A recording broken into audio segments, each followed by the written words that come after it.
Well, we are very happy to have Linda Farrell, the chair of the membership committee of USCAP, with us. Thank you for coming in. Oh, I'm happy to be here. I'm very happy you're here to talk about USCAP with us. Tell me about your role on the membership committee and how that's going.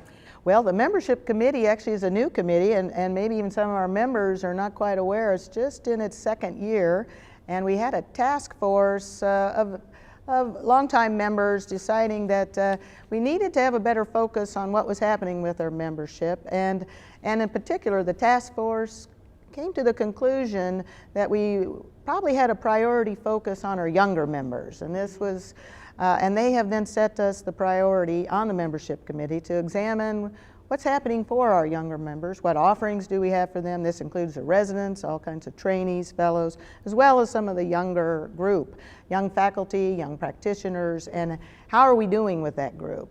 So why is it important to recruit younger members? Well, of course, the younger members are the future, our future, and it's a really active place out there in the world, and there's a lot of demands now, increased demands for educational needs, with new board certification requirements that our organization is really, could be at the forefront of this, to offer this to our members, to allow them to meet the new certification standards that's out there. And this is all something that's just happened in the last 10 years, or actually 8 years, where the certification has required additional testing and course requirements, practice requirements.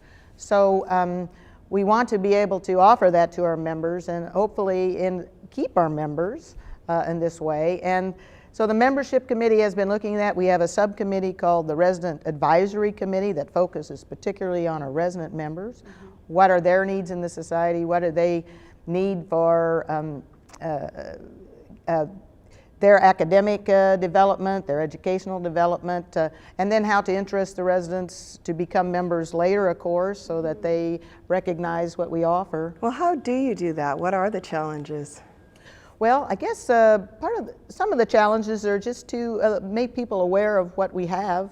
We have a group of members who are called ambassadors, and the ambassadors, we have a representative from every department, we hope. We have the option of every department to have an ambassador, and all the departments pretty much that have a training program have one.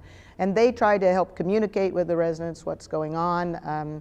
We've also get their input. In fact, we just had a meeting with our ambassadors on Saturday. They came in special to give us feedback and input and what some of the residents like. And we found out quite a bit. Like we've enhanced some of our resident activities, offered a new course. The new course was on Saturday. Involved leadership, how do you get along in your practice, collaboration with others. And that's not strictly maybe an academic, assignment of what to learn in pathology, but it does add to things that you need in your practice. Right. And that's one of the new directions that we're looking at more, is how can we help them in this regard, where they may not be getting some of those needs even in their own program, or it's just not time in their program and they need to come. Maybe they could come to USCAP and get some of these additional needs. Sounds like there's some interesting things going on for residents. Thanks very much for telling us about it. Yes, and in fact we're going to be working more for residents and young faculty to try to update our website. Of course, everything is electronic, and in my day maybe it wasn't so important, but I think with our younger members this is going to be key.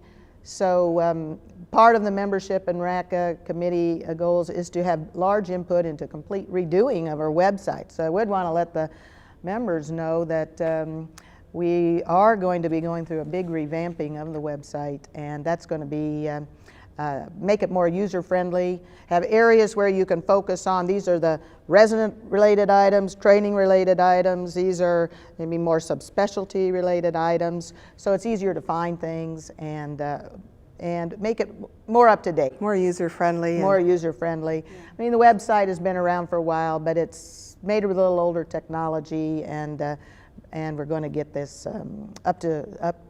really updated, and I think it's going to be exciting. We hope, and that'll all be up and running, I think, by the next annual meeting. Sounds good. Thanks for stopping by. Yes, no problem. My pleasure.